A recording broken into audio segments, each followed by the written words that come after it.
नमस्कार, हेलो किसान में आपका स्वागत है। आपके साथ मैं हूं अंजू सिंह। हेलो किसान आपका अपना लाइव फोन इन कार्यक्रम, जहां हम आप किसानों से सीधा संबंध करते हैं, सीधा आपसे संपर्क करते हैं। आप हमसे अपने सवाल पहुंचाते हैं हम तक और आपको तुरंत उनके जवाब मिलते हैं। और हर कार्यक्रम में एक नया विषय होता है, नए गेस्ट होते हैं, नए विशेषज्ञ होते हैं जो कि आपके सवालों के जवाब देते हैं। तो आज का विषय क्या है जिस पर आज हम चर्चा करेंगे और आपके सवाल लेंगे, आइए डालते हैं उस पर नजर।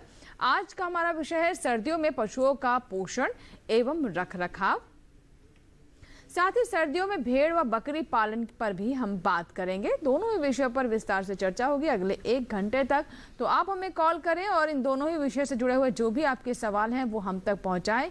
हमारे विशेषज्ञ आपको इसमें बताने में मदद करेंगे। 2 टोल फ्री नंबर हैं जिन पर आप हमें कॉल कर सकते हैं, 1800-113060।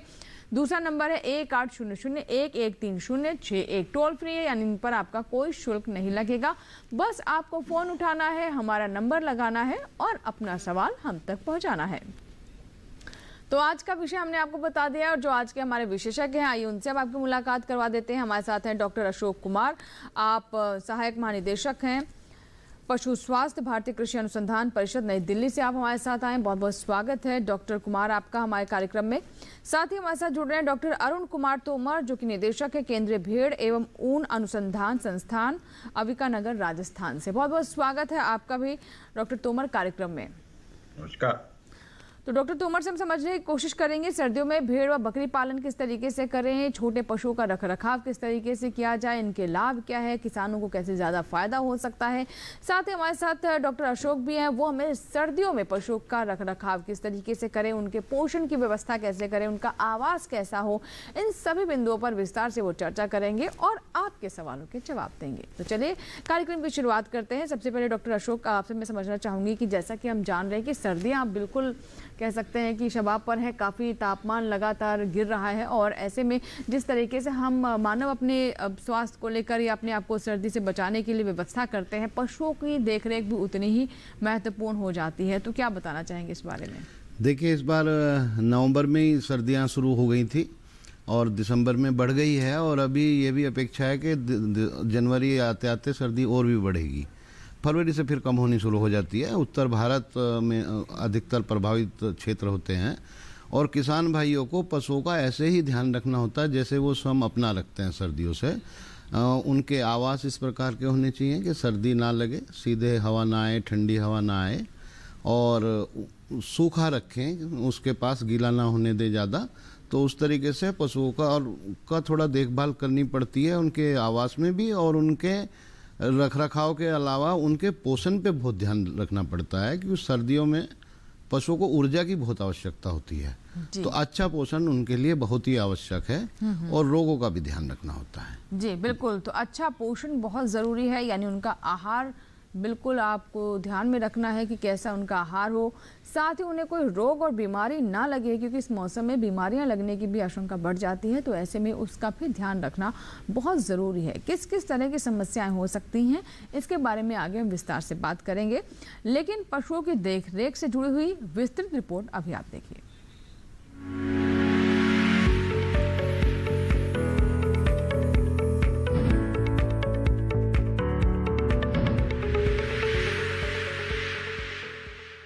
बदलते मौसम का प्रभाव पशुओं पर भी पड़ता है।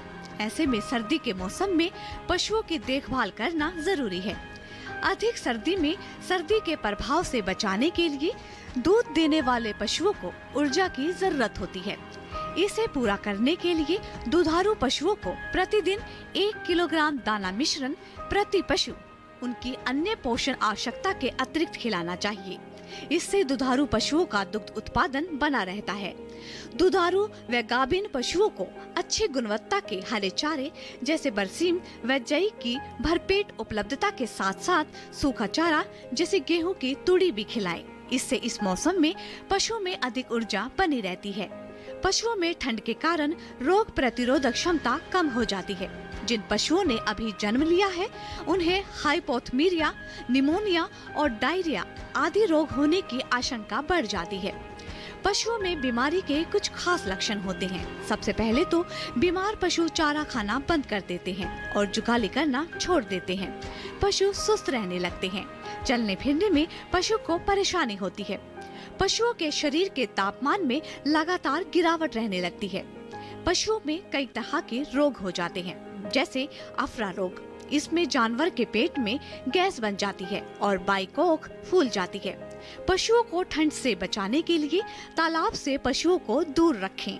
खीस पिलाकर बच्चों की रोग प्रतिरोधक क्षमता बढ़ाएं। वयस्क व बच्चों को पेट के कीड़ों की दवा पिलाएं। गौशाला को नमी और सीलन से बचाएं। पशुओं के रहने के स्थान में सूरज की भरपूर रोशनी आने दें। जहां तक संभव हो पशुओं को गुनगुना और ताजा पानी पिलाएं।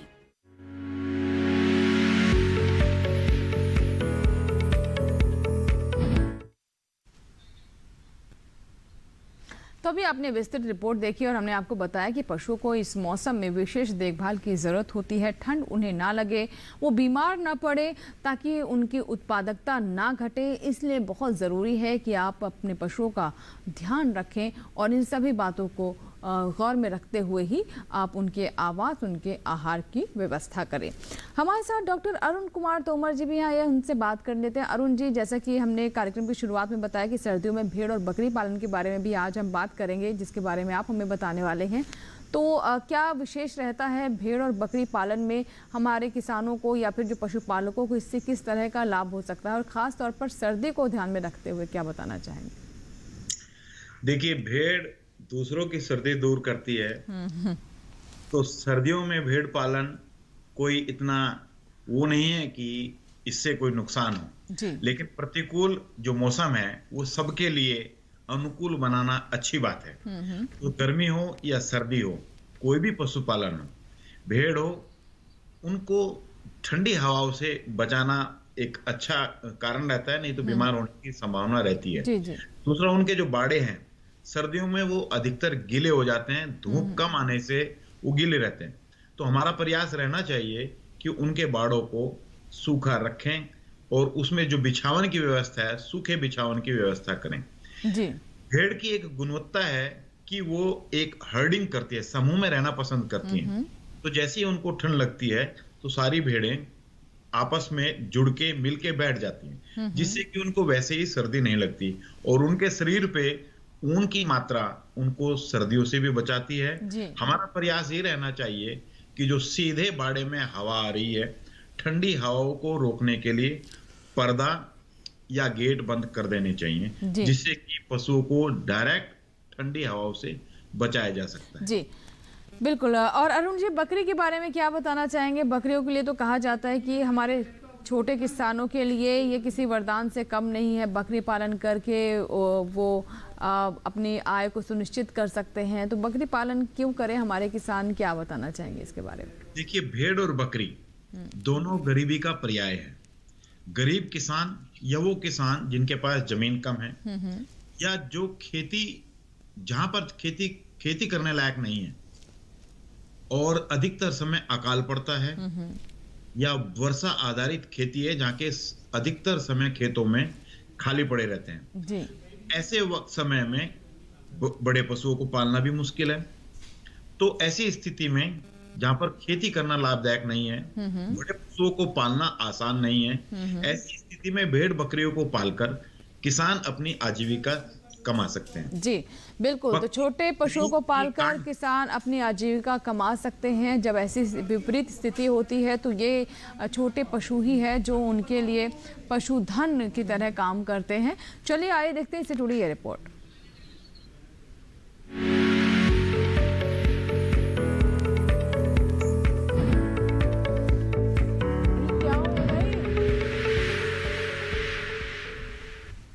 देश में आबादी का एक बड़ा हिस्सा पशुपालन से जुड़ा है।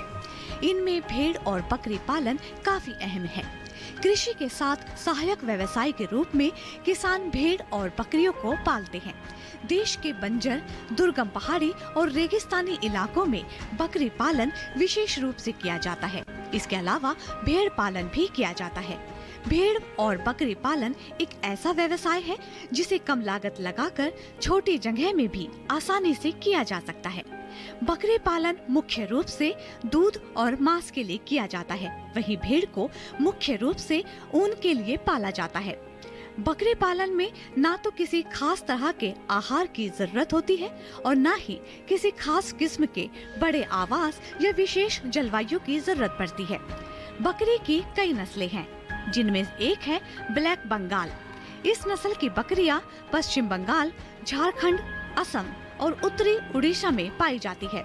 बीटल, मेहसाना, जखराना और मालाबारी आदि भी बकरी की नस्लें हैं।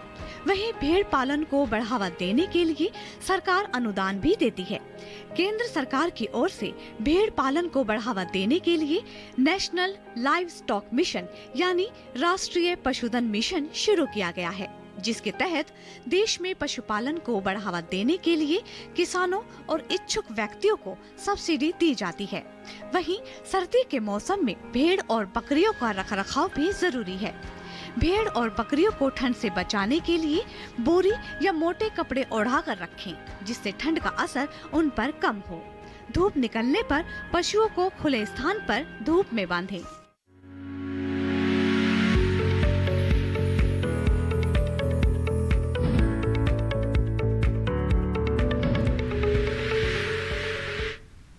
तो भी आपने रिपोर्ट देखी भेड़ और बकरी पालन पर। अगर आपके कोई सवाल हैं तो आप हमें कॉल कीजिए। टोल फ्री नंबर हम लगातार स्क्रीन पर फ्लैश कर रहे हैं बीच बीच पर, वहां से आप नंबर नोट करें और हमें कॉल करें।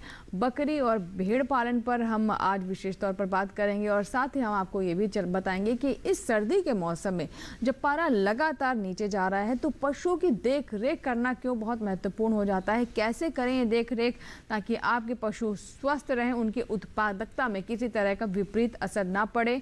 और जाहिर सी बात है कि अगर आपके पशु स्वस्थ रहेंगे तो आपको ज़्यादा लाभ होगा। चलिए, आपके कॉल्स का इंतजार रहेगा। बातचीत की शुरुआत करते हैं एक बार फिर से। डॉक्टर अशोक, जैसे कि हम बात कर रहे हैं कि पशुओं की देखरेख इस मौसम में बहुत महत्वपूर्ण हो जाती है, तो उनका स्वास्थ्य बेहतर बना रहे गिरते पारे के साथ भी, ये कैसे हम सुनिश्चित करें? देखिए, एक तो हमें पशु को सर्दी से बचाना है। सर्दी से बचाने के लिए जैसे कमरे कई बार जहाँ पे पशु को शाम होने से पहले अंदर कर दें, क्योंकि शाम के बाद सर्दी ज़्यादा बढ़ जाती है, तो अंदर कमरे में कर दें। कमरे में अगर खिड़कियाँ ऐसी हैं जहाँ पे मतलब वो बंद नहीं होती हैं, कुछ ऐसे रहता है, तो आप टाट के बोरे या पुआल से जो है किसान भाई कई बार बना लेते हैं पर्दा करके, ताकि सीधे हवा ना आए। उसमें हमें ये भी ध्यान रखना होता है कि कई बार ऐसे आवास में किसान भाई आग वगैरह जला देते हैं और सारे दरवाजे खिड़कियां बिल्कुल बंद कर देते हैं, तो उसमें भी थोड़ा खतरा होता है। तो किसान भाई ये ध्यान रखें कि बिल्कुल एकदम ऐसे बंद ना हो कि पशु का दम घुटने लगे, और उससे भी पशुओं में कई बार बीमारी होने की शंका रहती है। तो उस तरीके से रखें कि मतलब वैसे पशु को सांस लेने में दिक्कत ना हो। और सुबह जब धूप निकलती है, सुबह पशुओं को धूप में ज़रूर निकालें, उनको पानी बार बार पिलाएं और ताज़ा पानी पिलाएं। कई बार हमारे किसान भाई क्या करते हैं, तालाब का इनका पानी ठंडा रहता है, टैंक में भी पानी ठंडा रहता है, और ठंडा पानी से जो दुधारू पशु हैं उनमें तो कई बार दूध भी ठीक से नहीं उतरता है। जी। तो पानी का तापमान थोड़ा देख लें। ताज़ा पानी अगर हो, किसान भाई कई बार जो नल से और उससे जो पानी ताज़ा पिलाते हैं जी। वो ज़्यादा अच्छा है। बिल्कुल, ताज़ा पानी पिलाना ही बेहतर रहता है, जैसे कि आप बता रहे हैं, क्योंकि उसका तापमान जो है वो इतना कम नहीं होता है, उतना ठंडा नहीं होता है पानी।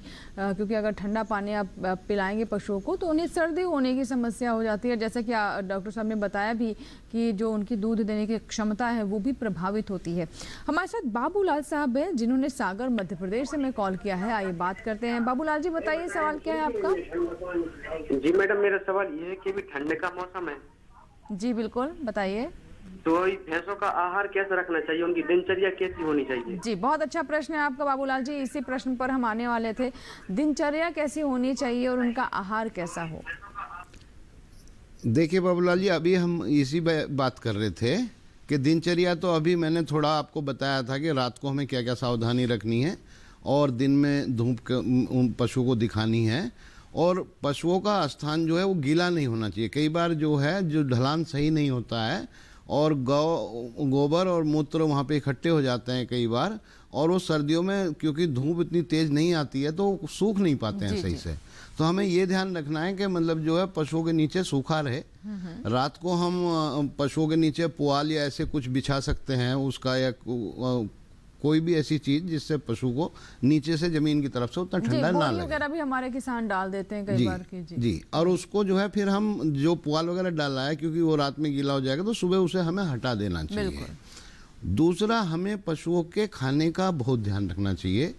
एक तो दुधारू पशुओं का भी, वैसे सामान्य पशुओं का भी रखना है, पर दुधारू पशुओं का, और सर्दियों में कई बार जो हमारी गाय भैंस गाभिन है उनका भी विशेष ध्यान रखना होता है। और उसके लिए आहार में सबसे अच्छी बात यह है कि उसमें आप जो उसे राशन खिला रहे हैं उसमें 1 किलो आप दाना वो खिलाइए।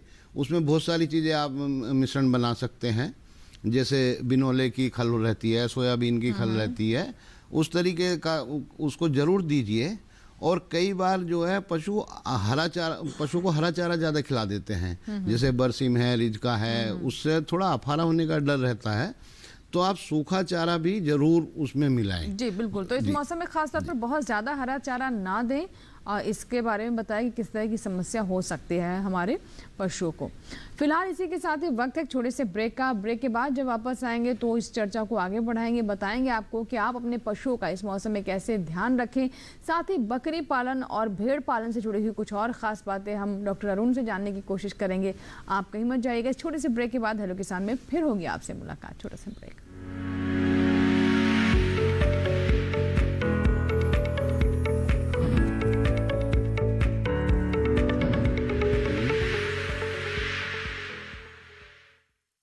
भाई सुना नहीं क्या, केसीसी ने किसानों का जिंदगी बदल दिया है। देश के छोटे किसान 1,60,000 रुपये तक का कर्ज बिना किसी गारंटी को ले पाएंगे। ब्याज खोरों से भी पीछा छुटा। मैं तो जैविक खेती का पूरा सामान मंगा लिया, केसीसी का भी कोई दबाव नहीं है। ब्याज चुकाने के लिए पूरा 1 साल मिलता है। समय पर भुगतान करने पर केवल 4% के सालाना ब्याज पे लोन मिल गया मुझे। अपना आधार कार्ड, लेटेस्ट फोटो और जमीन के कागजात लेके अप्लाई करो बस। और नामांकन भरने के लिए जेब भी ढीली नहीं करनी पड़ी।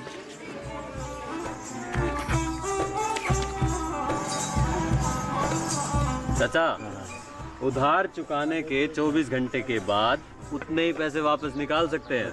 केसीसी ने किसानों की जिंदगी वाकई बदल दी है। तो आप भी किसान क्रेडिट कार्ड अपनाएं और सहजता से ऋण पाएं।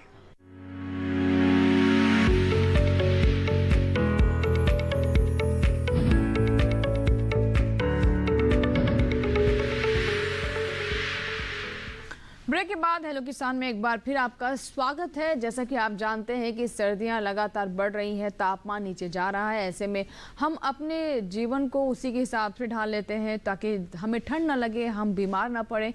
उसी तरह से हमारे पशुओं को भी देखरेख की ज़रूरत होती है। कौन कौन सी विशेष बातें हैं जिसका ध्यान रखना है बढ़ती ठंड के साथ, इसके बारे में आज हम बात कर रहे हैं। पशुपालन से जो संबंधित हमारे किसान हैं वो आज हमारे इस कार्यक्रम को बहुत ध्यान से देखें, क्योंकि हमारा आज का जो विषय है वो यही है कि पशुओं की देखरेख इस मौसम में कैसे करें, कैसे उन्हें सर्दी से बचाएं, सर्दियों में होने वाली बीमारियों से कैसे उन्हें बचा सकते हैं, कौन कौन सी बीमारियाँ हो सकती हैं जिसको लेकर हमारे किसानों को सतर्क रहने की ज़रूरत है। सभी बातें हम कार्यक्रम में आज आपको बता रहे हैं। साथ ही हम आपको ये भी जानकारी दे रहे हैं कि कैसे आप सर्दियों में बकरी और साथ ही भेड़ पालन कर सकते हैं। चलिए बातचीत को आगे बढ़ाते हैं और अब एक बार हम डॉक्टर अरुण के पास चलते हैं। डॉक्टर अरुण, जैसा कि आप बता रहे थे कि बकरी पालन और जो भेड़ पालन है किस तरीके से हमारे किसानों के लिए लाभकारी है, लेकिन अगर हम उनकी जो बात करें कि कौन सी नस्ल हमारे किसान ले सकते हैं, क्योंकि इसके पीछे भी अलग अलग मकसद होता है। कोई दूध के लिए पालना चाहता है, कोई ऊन के लिए पालना चाहता है, कोई मांस के लिए पालना चाहता है, तो उसी के अनुसार ही आप नस्लों के बारे में क्या बताएंगे, कैसे इसका चुनाव करें? भेड़ों की बात है, भेड़ें 3 तरह की पाली जाती हैं। एक ऊन के लिए जी, दूसरी ऊन और मांस के लिए, और बहुत कम हमारे देश में ऐसी भेड़ें हैं जो दूध के लिए भी पाली जाती हैं। मैं अक्सर भेड़ों को 5 सितारा पशु कहता हूं, क्योंकि 5 सितारा 5 स्टार एनिमल, यह समाज को, किसानों को 5 तरह से उपयोगी है जी। भेड़ बकरी से ऊन मिलती है, दूध मिलता है, खाल मिलती है, मांस मिलता है और खाद मिलता है, मैंगनी मिलती है। तो इस तरह से भेड़ पालकों को या बकरी पालकों को भेड़ और बकरी 5 तरह से उपयोगी उत्पादन देती है। इसलिए मैं इसको अक्सर 5 सितारा पशु बोलता हूं। और सबसे अच्छे दोनों पशु हैं जो गरीबी उन्मूलन के लिए बहुत ही आवश्यक है, क्योंकि ये गरीबों के पशु हैं और गरीबी को दूर करने में पूर्ण रूप से सक्षम है। जो किसान भेड़ और बकरी पालते हैं उन किसानों में आत्महत्या जैसे काम नहीं होते, क्योंकि वर्ष भर आय का जरिया ये छोटे पशु बनते हैं। एक गाय और भैंस पालने की जगह यदि हमारे किसान 15 से 20 या 20 से 25 भेड़े और बकरी पालते हैं तो उनको सारा साल दूध मिलता है, बच्चे मिलते हैं और उनको समय समय पर आवश्यकता अनुसार उनको बेचकर अपने पैसों की जरूरत को भी पूरा कर सकते हैं। भेड़ों में दूध के लिए हमारे देश में एक पाटनवाड़ी नस्ल है जो लगभग 1.5 से 2 लीटर प्रतिदिन दूध उपलब्ध करा देती है, दे देती है। हमारा संस्थान भेड़ों में दूध कैसे बढ़ाएं इस पर कार्य कर रहा है। ज्यादातर भेड़ें लगभग 400 से 500 मिलीलीटर दूध ही देती हैं, लेकिन गुजरात की पाटनवाड़ी जो भेड़ है 1.5 से 2 लीटर तक भी दूध दे देती है और हमारा संस्थान इसके आनुवंशिक सुधार के लिए काम कर रहा है।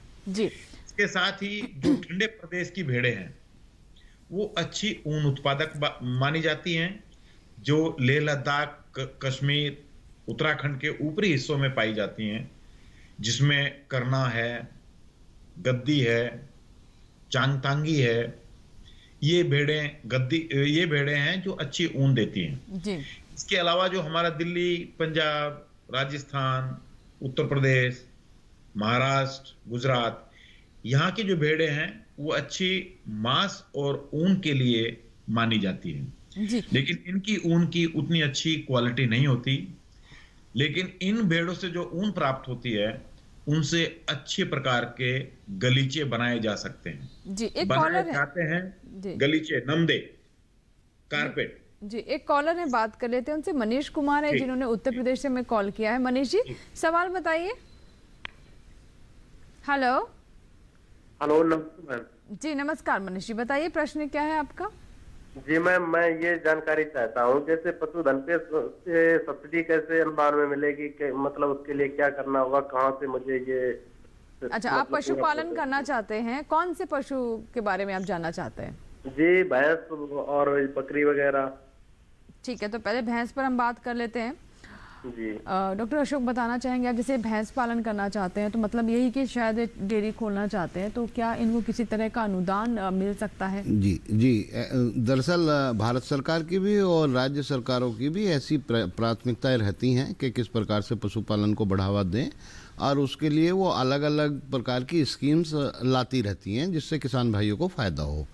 उसके लिए आप ये कर सकते हैं कि एक प्रोजेक्ट बना के आप 1 भैंस रखना चाहते हैं, 2 रखना चाहते हैं, 10 रखना चाहते हैं, या छोटा डेयरी फार्म खोलना चाहते हैं गाय या भैंस, और उसकी मंजूरी ले लें और फिर वो आप वहीं पे जो आपका पशु चिकित्सकीय होगा वो आपको उसमें सहायता कर देगा। जो भी पशुपालन विभाग का आदमी आपके यहाँ पे होगा वो उसमें आपकी सहायता करेगा और फिर उसमें आपको लोन भी मिल जाएगा। और आप उसका जीवन बीमा जरूर कराएं। जीवन बीमा अति आवश्यक है।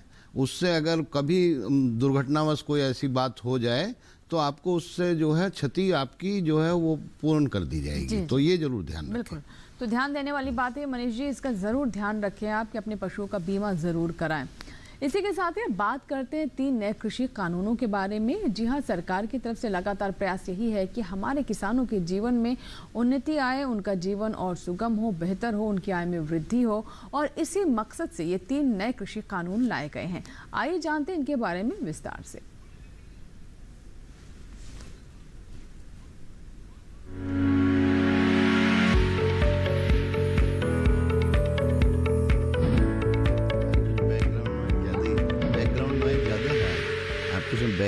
बैकग्राउंड नॉइज ज्यादा है, कोई हो जाए। सरकार किसानों की आय बढ़ाने और सदैव उनके सामाजिक एवं आर्थिक सशक्तिकरण के लिए कार्य करने पर जोर देती रही है। सरकार ने कृषि क्षेत्र के कल्याण के लिए अनेक पहल की है। इन्हीं पहलों में शामिल है कीमत आश्वासन और कृषि सेवा पर करार अधिनियम 2020। सरकार का उद्देश्य एक राष्ट्र एक बाजार जैसी स्थिति बनाना है। कृषक सशक्तिकरण व संरक्षण कीमत आश्वासन और कृषि सेवा पर करार अधिनियम 2020 का मकसद कृषि बाजार को उदार बनाना है। अब किसान उपज से खाद्य उत्पाद बनाने वाले प्रोसेसर्स, व्यवसाय कंपनियां, थोक और फुटकर विक्रेताओं और निर्यातकों के साथ कृषि उपज की बिक्री के लिए सीधे करार या व्यावसायिक समझौता कर सकते हैं। करार हो जाने के बाद फसल की अच्छी पैदावार के लिए जरूरी साधनों या इनपुट्स उपलब्ध कराने की पूरी जिम्मेदारी खरीदार की है। ये कॉन्ट्रैक्ट फार्मिंग इनफैक्ट मैं ये कहूँगी, ये तीनों जो एक्ट आए हैं तो इनको अलग से ना देखा जाए। इसके साथ साथ बहुत सारे रिफॉर्म्स और भी लिए गए हैं, बहुत नई स्कीम्स आई हैं मंत्रालय में। जैसे आपने कॉन्ट्रैक्ट फार्मिंग की बात करी, तो छोटे किसानों के लिए सबसे ज़रूरी एक महीने पहले एक स्कीम आई थी कि वो FPO बनेंगे। हम लोग 10,000 FPO बनाने की बात है अगले 5 साल में।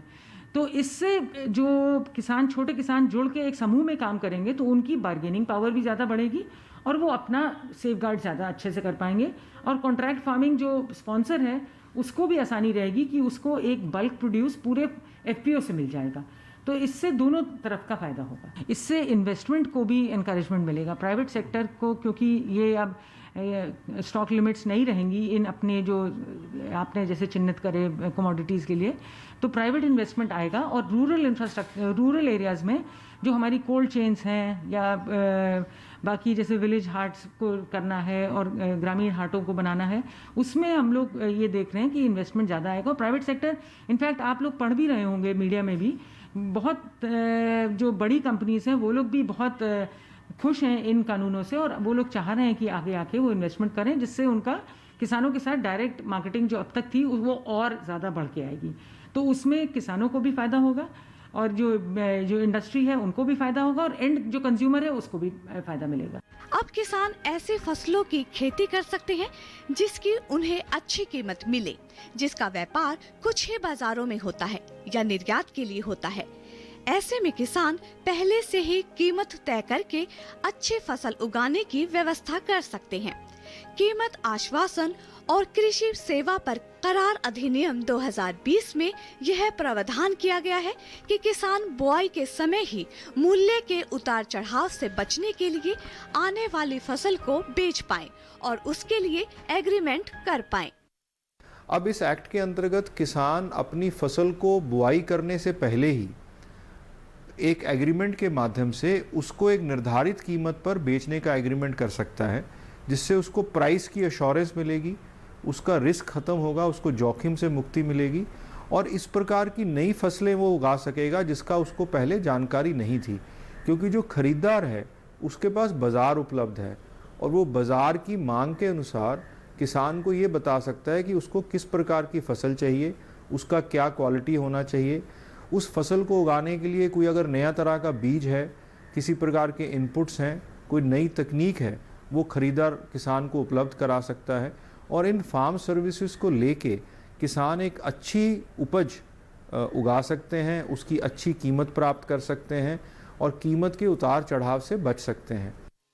किसानों के हितों के संरक्षण के लिए कीमत आश्वासन और कृषि सेवा पर करार अधिनियम 2020 के तहत काफी अच्छे प्रावधान किए गए हैं। फसल का बीमा तो कराया जाएगा ही, साथ ही जरूरत होने पर किसान वित्तीय संस्थानों से कर्ज भी ले सकेंगे। किसानों को मौसम के जोखिम और बाजार के उतार चढ़ाव से भी सुरक्षा मिलेगी।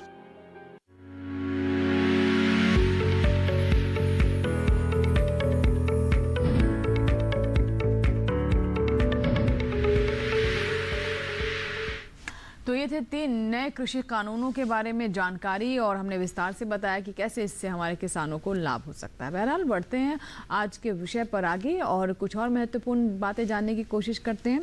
हमारे साथ डॉक्टर अरुण जी भी लगातार बने हुए। अरुण जी, आपके संस्थान की तरफ से एक नई नस्ल भी आई है जिसे हम अविका नगर की नई नस्ल के रूप में जानते हैं। थोड़ा सा चाहेंगे हमारे किसानों को उसके बारे में बताएं। भेड़ की जो नई नस्ल है उसकी क्या उपयोगिता है और उसमें क्या विशेष है? देखिए, प्राय भेड़ एक बार में एक बच्चा देती है, लेकिन संस्थान के प्रयासों से एक प्रोजेक्ट चला कि एक ऐसी भेड़ बनाई जाए जो एक टाइम में एक से ज्यादा बच्चे दे, और जो बच्चे पैदा हो उनका शरीर भार अच्छा हो जी, उस भेड़ में दूध की मात्रा भी अच्छी हो। तो इस प्रायोजन को ध्यान में रखते हुए संस्थान के 1997 से एक प्रोजेक्ट चलाया। हमारे देश की एक भेड़ गैरोल है जिसका वयस्क भार 12 से 14 किलो है, लेकिन उसमें 2 से 4 बच्चे देने की, कई बार 5 बच्चे देने की क्षमता है जी। और उसके पीछे एक फेक भी जीन है जो ज्यादा बच्चे देने के लिए कारक है। हमारे वैज्ञानिकों ने उस भेड़ में उस जीन को पहचाना और इस जीन को हमारी जो लोकल यहाँ मालपुरा जो भेड़ है देसी, उसमें उसको स्थानांतरित किया। अब जो पहला क्रॉस आया मालपुरा और गैरोल भेड़ से, वो भेड़ ज्यादा बच्चे देने में सक्षम थी, लेकिन बच्चे पैदा होने के बाद उन बच्चों का शरीर भार कम था। उसके बाद शरीर भार बढ़ाने के लिए हमने गुजरात की पाटनवाड़ी भेड़, जो हमारे देश की सबसे बड़ी और ज्यादा दूध उत्पादक मानी जाती है, उसका हमने 50% का मिलान कराया। आज 3 भेड़ों के संकर से पैदा जो भेड़ है तो हमने अविशान बोला जी। अविशान, अवि संस्कृत में भेड़ को बोलते हैं और शान माने शान, प्राइड जी जी जी। भेड़ों की प्राइड अविशान भेड़ आज 3 से 4 या कम से कम 2 बच्चे देने में सक्षम है। उन बच्चों का शरीर भार भी अच्छा होता है जी। उन भेड़ों में दूध की मात्रा भी ज्यादा होती है जी। बिल्कुल, तो हमारे वैज्ञानिक लगातार प्रयास कर रहे हैं कि किसानों को हर स्तर पर मदद की जाए, उन्हें नई नस्लें उन तक पहुंचे ताकि उन्हें ज़्यादा लाभ हो सके। इस बीच एक कॉलर हमारे साथ जुड़ रहे हैं, बाबूलाल चौधरी जी हैं जिन्होंने कॉल किया है। आइए बात कर लेते हैं। बाबूलाल जी, स्वागत है आपका हेलो किसान में, सवाल बताइए।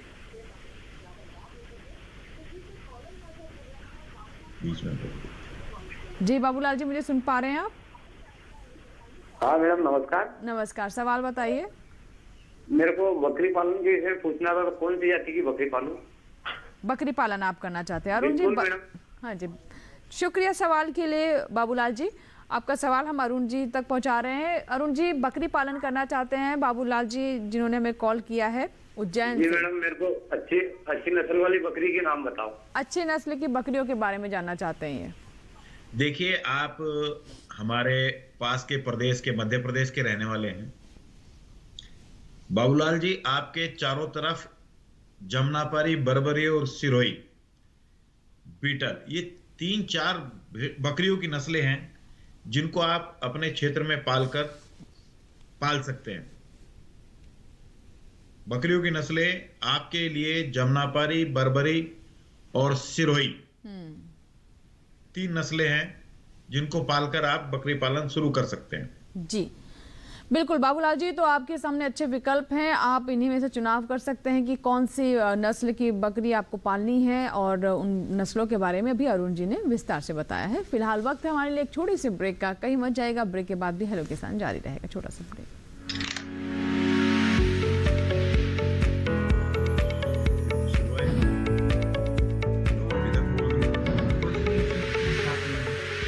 अच्छा, उसी के साथ सारी फसल अच्छी होगी भाई।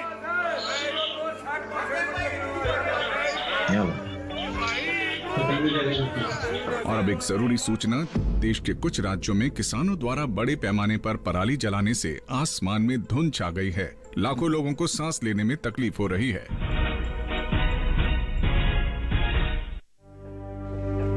हर साल हम अपने ही घर फूंकते हैं और तमाशा बनते हैं। ना, मैं ना मानता। ये काम तो बरसों से होता आ रहा है, अब ऐसा क्या नया आ गया? जे देख लो हमारे रतन काका, पिछले साल की पराली जलाने से जो इनकी खांसी उठी थी, जे अब तक चल रही है। और तो और हमारे सोना उगलने वाली धरती भी बंजर पड़ रही है। बेटा, तुम्हारी बात मान भी ले, पर एक बात बताओ कि पराली को ठिकाने लगाने में भी तो लागत आती है, और ये आग जलाने से ये काम आसानी से हो जाता है।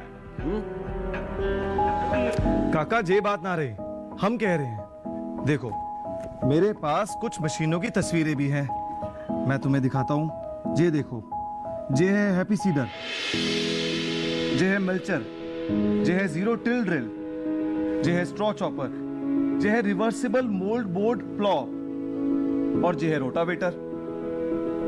ये सारी मशीनें अब अनुदान पे मिल रही है और तो और कस्टम हायरिंग केंद्र लगाने पर सरकार से 80% का अनुदान भी मिलेगा। और ये संकल्प हमारे प्रधानमंत्री जी का है कि अब पराली कोई ना जलाए और आधुनिक मशीनों का इस्तेमाल कर पराली खेत में मिलाएं और मिट्टी की गुणवत्ता को बढ़ाए।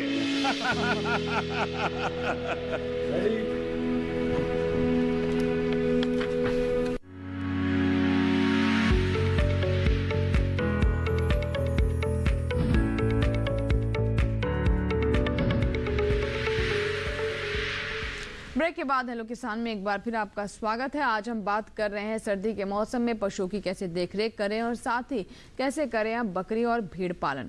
बातचीत को आगे बढ़ाते हैं। डॉक्टर अशोक, अब आपसे मैं समझना चाहूँगी कि इस मौसम में हमारे पशुओं को कौन कौन सी बीमारियाँ हो सकती हैं और इन्हें कैसे पहचाने हमारे किसान और कैसे इनको लेकर वो सुनिश्चित करें कि उनके पशु स्वस्थ रहें। देखिए, एक तो सर्दियों में जो है दस्तों का और निमोनिया, विशेषकर बच्चों में, बछड़े और बच्चियों में ये बहुत खतरा रहता है कि दस्त लगने का और निमोनिया होने का, तो इसका एक विशेष ध्यान रखना होता है। दूसरे जो हमारे दुधारू पशु हैं, अगर आप त्वचा देखेंगे किसान भाई, तो सर्दियों में हमारी भी थोड़ी त्वचा वैसे हो जाती है। इस तरीके से ही पशुओं में, दुधारू पशुओं में जो उनके थन होते हैं वहाँ पे भी कई बार वो त्वचा फट जाती है और दरारें तक पड़ जाती हैं। तो उससे एक रोग थनैला नाम का रोग होता है, थन जिसमें प्रभावित होते हैं, थनैला रोग होने का बहुत डर रहता है।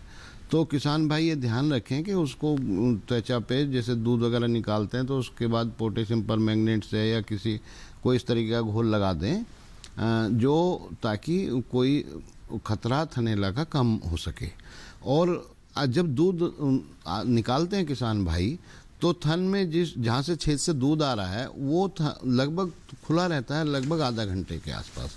तो किसान भाई जैसे दूध धोने के बाद ये ध्यान रखें कि वो जो है पशु आधा घंटे बैठे ना, क्योंकि अगर वो बैठेगा ज़मीन पे कोई इन्फेक्शन वहाँ पे जा सकता है, तो उससे थनैला रोग से काफ़ी बचा जा सकता है। कॉलर है, बात कर लेते हैं। बलदेव सिंह हैं जिन्होंने हिसार से हमें कॉल किया है। बलदेव जी बताइए, सवाल क्या है आपका?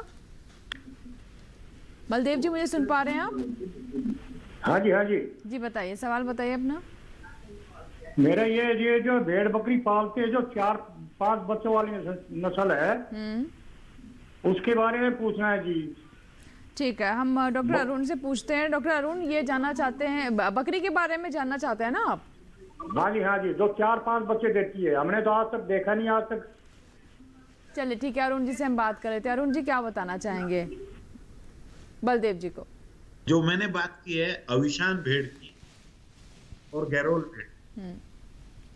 गैरोल भेड़ बंगाल की भेड़ है जो 4, 5 और 6 बच्चे भी देती है। उसके लिए एक जीन रेस्पॉन्सिबल है जिसको फेकंडिटी बी जीन कहा जाता है। वो उसको हमने अपनी लोकल भेड़ मालपुरा में ट्रांसफर किया है। तो आज हमारी जो अविशान भेड़ है वो भी 2, 3, 4 बच्चे आराम से दे देती है और उन बच्चों का पाटनवाड़ी उसके अंदर होने से अच्छा दूध प्राप्त होता है और अच्छा शरीर भार प्राप्त होता है जी। और यदि बकरी की बात करें तो हमारे देश में ब्लैक बंगाल बकरी है, वो आराम से 4-5 बच्चे दे देती है, लेकिन उस बकरी का जो शरीर आकार है वो बहुत छोटे आकार का है, लेकिन फिर भी वो अपने 4-5 बच्चों को पाल लेती है। जी बिल्कुल। तो बलदेव जी, अभी आपने जाना कि कौन सी नस्ल है बकरी की जो कि 4-5 बच्चे दे सकती है, जिसमें इतनी क्षमता है। तो अगर आप बकरी पालन करना चाहते हैं तो बिल्कुल आप सभी बातों को ध्यान में रखते हुए उचित नस्ल का चुनाव कर सकते हैं। डॉक्टर अशोक, अभी जैसे कि हम बात करते बीमारियों की, आपने थनैला के बारे में बताया, और कौन कौन सी बीमारियां इस मौसम में हो सकती हैं, क्योंकि खुरपका, मुंहपका जैसी समस्या भी हम देखते हैं कि अपने पशुओं में। जी, आपने सही कहा। खुरपका, मुंहपका जो है वो उसके लिए टीका हमारे यहाँ उपलब्ध है और भारत सरकार ने उसमें एक स्कीम चलाई हुई है कंट्रोल प्रोग्राम की, जिसमें खुरपका मुंहपका का टीका उपलब्ध कराया जा रहा है और किसान भाइयों को उसका लाभ जरूर लेना चाहिए जी। 2 बार ये वर्ष में लगाया जाता है 6-6 महीने के अंतराल पे, तो इसको अवश्य लगवाएं। और हम मतलब अभी कोशिश ये है भारतीय कृषि अनुसंधान परिषद की भी और भारत सरकार की भी कि हम आने वाले कुछ वर्षों में इसे खुरपका मुंहपका का जड़ से उन्मूलन कर सकें देश से, ताकि क्योंकि हमारे किसान भाइयों को इससे काफ़ी नुकसान होता है। सर्दियों में कई बार आप देखेंगे कि किसान भाई के जो पेट के कीड़े हैं, विशेषतः छोटे बच्चों में, उनका बहुत डर रहता है, तो उसके लिए दवाइयाँ आती हैं, वो उनको जो है डिवर्मिंग या कीड़े मारने की दवाई बोलते हैं, वो अवश्य पिला दें। छोटे बच्चों को तो ज़रूर पिला दें। और एक ये भी रहता है कि पशुओं को उतना कई बार साफ़ सफाई में कहीं जो है उतना ध्यान नहीं रखा जाता है, उतना नहला भी नहीं सकते हैं जैसे गर्मियों में, तो जो बाह्य कृमि कुछ होते हैं, कुछ जगह किल्ली बोलते हैं, किलनी, इस तरीके से अलग अलग वो हैं, जूं हैं पशुओं की, वो शरीर में पड़ जाती है, तो उसके लिए भी ज़रूर ध्यान रखें हैं, क्योंकि वो कई और बीमारियां भी पशुओं में जा सकती हैं उन किल्लियों के द्वारा, तो उसकी रोकथाम भी जरूर रखें। थोड़ा देखते रहें पशु को, अगर कभी भी लगे तो वो भी आराम से, उन सबका आजकल इलाज संभव है जी। एक कॉलर है विपिन शर्मा है, जिन्होंने हमें मध्य प्रदेश से कॉल किया है, सतना से। जी विपिन जी, बताइए सवाल क्या है आपका? ये बोल रहा है हमारे पशु का दूध नहीं बढ़ रहा है। कौन सा पशु है आपके पास? विपिन जी, पशु ये बोल रहे हैं कि हमारे पशु का दूध नहीं बढ़ रहा है। जी, कौन सा पशु है? गाय है या भैंस है? और उसे बच्चा गाय है। आपको नस्ल का उसका अगर आइडिया होगा तो वो आप बता दीजिए, नहीं तो आप ये ध्यान रखें उसे कितने दिन गाय है, कितने दिन बच्चा दिए हो गए? बच्चा दिए हुए कितने दिन हो गए हैं? देखिए, हाँ, देसी है जी। कितने दिन पहले हुआ था? कब से जो है आप उसका दूध ले रहे हैं? बच्चा देती है और फिर उसका बच्चा मर जाता है। देखिए, ये बच्चों का जो मरने की वो है, ये तो हम अभी थोड़ी देर पहले भी उस पर बात कर रहे थे। इसमें आपको ये ध्यान रखना है कि जैसे ही बच्चा होता है, उसको एक तो उसकी नाल सही से कट जाए जो है, और उसमें जो है कुछ टिंचर आयोडीन या इस तरह का कोई घोल उसमें लगा दें, ताकि कोई वहाँ से जो है संक्रमण ना जाए। और उसको जो खीस, जो पहले 1-2 दिन जो दूध जो गाय ने दिया है, उसको जरूर पिलाएं। वो उससे क्या होता है, जो इनका जो है इम्यूनिटी होती है, जो बीमारियों से प्रतिरोधकता, जो बीमारियों से लड़ने की क्षमता होती है, उसमें काफ़ी अच्छा वो उसे खीस से वो मिलता है। जो पहले 1-2 दिन का दूध है उसको अवश्य पिलाएं। कुछ जगह खीस बोलते हैं, कुछ जगह कुछ और नामों से प्रचलन है। और उसके बाद में, जैसे मैं अभी बता रहा था, 1 हफ्ते में उसका एक कीड़े मारने की दवाई उसको ज़रूर दे दें। कई सारी दवाइयाँ ऐसी आती हैं। और फिर महीने में भी एक महीने बाद या ऐसे फिर से दे दें। और जो दूध बढ़ाने वाला, तो ये तो सब जरूरी है, क्योंकि बच्चे को जो है उसे मरने से बचाता है। क्योंकि अधिकतर जो मौत होती है बच्चों में, वो 2-3 चीज़ों से ही होती है, निमोनिया से, दस्तों से। तो अगर उन्हें हम रोक लेंगे और बच्चे की प्रतिरोधक क्षमता थोड़ी बढ़ा देंगे, साफ सफाई का ध्यान रखेंगे, तो ये जो नुकसान होता है किसान भाइयों को, ये टाला जा सकता है। चलिए, इसी के साथ ही हमारे लिए यहाँ पर वक्त हो गया एक छोटे से ब्रेक का। ब्रेक के बाद हम कार्यक्रम के अंतिम पड़ाव में होंगे। अगर आपके सवाल अभी तक हम तक नहीं पहुँचे हैं तो ज़रूर हमें कॉल करें। आपके कॉल से मिलेंगे छोटे से ब्रेक के बाद। देखते रहें हेलो किसान।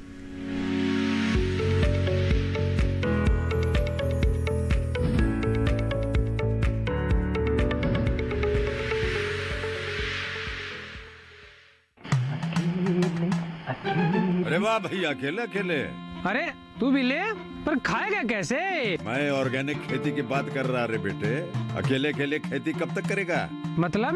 गांव में 20-25 किसानों का समूह बना के पंजीकरण करवा ले, फिर सरकारी ट्रेनिंग भी मिलेगी और मुफ्त जैविक बीज खाद भी। फिर बीजीएस ऑर्गेनिक की सरकारी मोहर के साथ तेरी उपज आकर्षक पैक में पहुंचेगी बड़े बाजार तक। अच्छा? हाँ। अरे भाई, कहाँ चल दिया? सबको साथ लाने, आमदनी बढ़ाने। तो किसान भाई समझ गए ना, साथ मिलकर ऑर्गेनिक खेती कीजिए, अपनी परंपरा को आगे बढ़ाइए, ज्यादा मुनाफा कमाइए। माटी से प्रेम की परंपरा है परंपरागत खेती।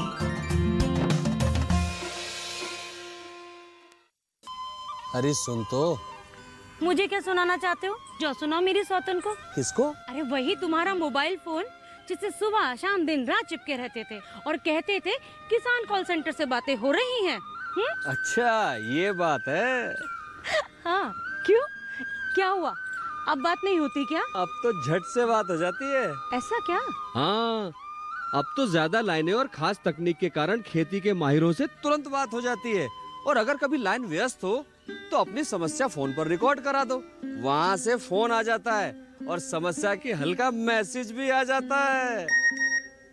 ये देखो आ गया। अरे वाह, इसका मतलब इंतजार की घड़ी अब खत्म। हाँ। तभी मैं सोचूं कि आजकल मुझ पर इतना प्यार क्यों आ रहा है। कृषि संबंधी समस्याओं का अपनी भाषा में तुरंत हल पाने के लिए पूरे भारत में किसी भी फोन से हेल्पलाइन नंबर पर संपर्क करें। किसानों का दोस्त किसान कॉल सेंटर।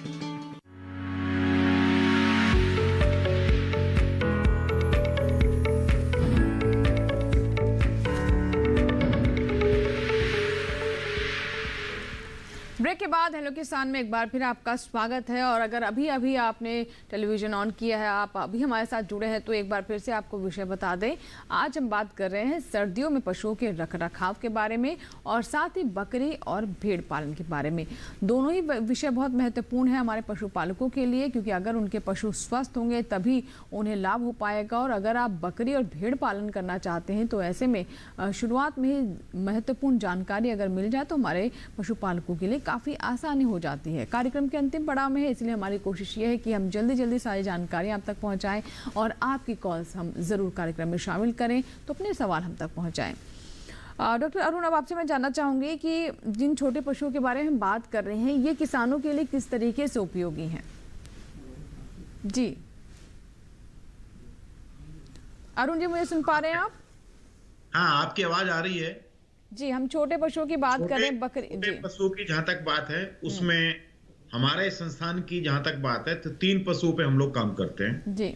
भेड़ पर, बकरी पर और खरगोश पालन पर जी।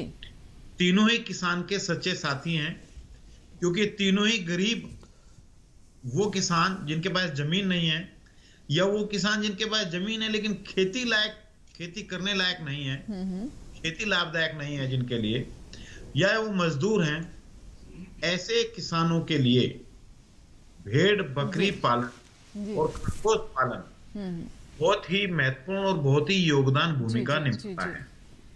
इससे उनको पूरे साल रोजगार प्राप्त होता है, पैसा प्राप्त होता है जी। और मैं तो इन छोटे पशुओं को ATM बोलता हूँ, ATM, चलता फिरता बैंक। आप इनसे जब चाहें इनको बेचकर अपनी आवश्यकताओं को हमारा किसान पूरी कर सकता है। बिल्कुल। ये एक तरह से क्रॉप फेल्योर के टाइम में इंश्योरेंस का काम करता है, बीमा की तरह काम करता है जी।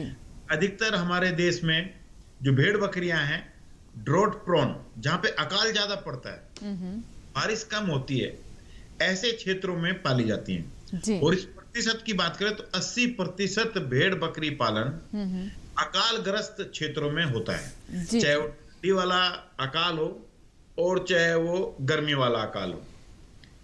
इनमें यहाँ रहने वाले किसानों के लिए मुख्य आजीविका का साधन छोटे पशु ही है जी। जब चाहे इनको बेच लो, हाँ। जब चाहे इनको खरीद कर पुनः अपने व्यवसाय को शुरू कर लो जी। अरुण जी, यदि गाय भैंस की आप बात करें तो 1 या 2 गाय भैंस पाल के पूरे साल रोजगार प्राप्त नहीं किया जा सकता, दूध प्राप्त नहीं किया जा सकता जी।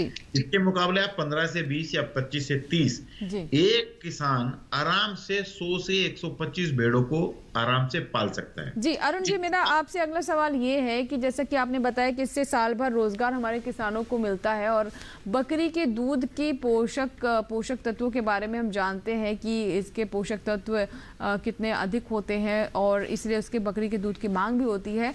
तो बकरी और भेड़ के दूध के संदर्भ में अगर हम बात करें तो इनका बाजार किस तरह का है और इनके उत्पाद के बारे में क्या जानकारी देना चाहेंगे जो इसके दूध के उत्पाद होते हैं? देखिए, मेरा मानना है बकरी का दूध नहीं, ये एक दवाई है। चाहे भेड़ की बात हो चाहे बकरी के दूध की बात हो, ये दोनों ही पशु जंगल में जाके हर वो अच्छी चीज खाते हैं जो पशु को पसंद है और आयुर्वेदिक रूप में मेडिसिनल वैल्यू उन चारों की बहुत ज्यादा है। तो जो जैसा ये खाएंगे वैसा ही इनका उत्पाद होगा। जब तक हमारी देसी गायें चरने जाती थी तो उन देसी गायों का भी दूध अच्छा माना जाता था। इसी प्रकार जो बकरी हैं वो जंगल में पता नहीं कितनी जड़ी बूटियां खा के आती हैं। अक्सर हमारे राजस्थान की हम बात करें, खेजड़ी खाती है, नीम खाती है, अरड़ू खाती है, दूब घास खाती है, पाले की पत्ती खाती है। तो इन सब चीजों को खाकर जो उसके खून में और जो वैल्यू एडिशन होता है दूध में उसके रिसाव के कारण, तो उसका दूध हमेशा मेडिसिनल वैल्यू का माना जाता है, कीमती माना जाता है। और ये उन रोगी जो हमारे पेशेंट हैं, जो बुजुर्ग हैं, जो बच्चे हैं, उनके लिए बहुत सुपाच्य है। जी बिल्कुल। गाय भैंस का दूध नहीं पचता, के लिए भी बकरी का दूध एक वरदान है और इसमें बहुत से पोषक तत्व शामिल होते हैं क्योंकि बकरी बहुत चूजी पशु है। हमेशा अच्छा खाना, ऊंचे पे रहना, सफाई पसंद पशु यदि कोई है तो बकरी है। जी, बहुत महत्वपूर्ण बातें बताई अरुण जी आपने हमें बकरी और भेड़ के बारे में। और हमारे वो किसान जिनके पास भूमि कम है, गरीब किसान, वो बकरी पालन, भेड़ पालन कर सकते हैं। साल भर उन्हें रोज़गार इससे प्राप्त हो सकता है। और जैसा कि अरुण जी ने बताया भी कि ये चलते फिरते एटीएम है, यानी आपको जब भी पैसे की ज़रूरत है आप इन्हें बेचकर पैसे प्राप्त कर सकते हैं। और इसके साथ ही इनका पालन करना बहुत महंगा नहीं पड़ता है। अगर आप दूसरे दुधारू पशुओं के कॉन्टेक्स्ट में बात करें तो वो काफ़ी उनका रखरखाव या फिर उनसे साल भर रोज़गार पाना भी मुश्किल होता है और रखरखाव भी महंगा होता है। लेकिन बकरी और भेड़ पालन के संदर्भ में ऐसी स्थिति नहीं होती है। इसीलिए इसे गरीब की गाय भी कहा जाता है कि जो हमारे छोटे किसान हैं वो भी बकरी पाल सकते हैं, भेड़ पाल सकते हैं। बहुत बहुत शुक्रिया अरुण जी हमसे जुड़ने के लिए और आज के विषय पर इतनी अच्छी और इतने विस्तार से जानकारी देने के लिए बहुत बहुत धन्यवाद आपका। और डॉक्टर अशोक, अब पशुओं के बारे में जान लेते हैं कि इस मौसम में किस तरीके से उनका रखरखाव करें। तो आप कुछ और महत्वपूर्ण बातें बताना चाहेंगे, क्योंकि हमने आहार के बारे में बात की, आवास के बारे में और खुरपका, मुंह पका जैसी बीमारियों के बारे में भी आपने हमें जानकारी दी। लेकिन जैसे जैसे ये पाले जैसी स्थिति होती है, तापमान और गिरता है, तो किस किस तरह की समस्याएं आ सकती है जिसको लेकर हमारे किसानों को सजग रहना चाहिए? देखिए, सर्दियों में जो है सर्दियों से पशुओं को बचाना है किसानों को, अगर उन्हें पशुओं को स्वस्थ रखना है। जो टीका, खुरपका या मुँह पका या और भी कुछ बीमारियां ऐसी रहती हैं जिनके टीके उपलब्ध होते हैं, टीकाकरण तो किसान भाइयों को हमेशा कराना चाहिए, चाहे सर्दियां हो चाहे सर्दियां ना हो।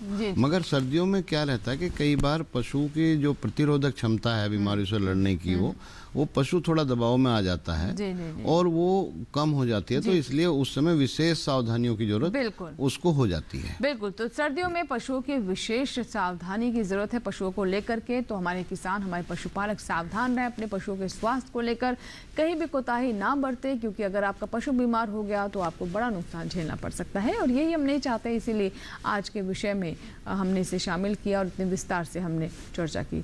बहुत बहुत धन्यवाद अशोक जी, आप स्टूडियो में आए और हमारे दर्शकों को इतनी महत्वपूर्ण जानकारी दी।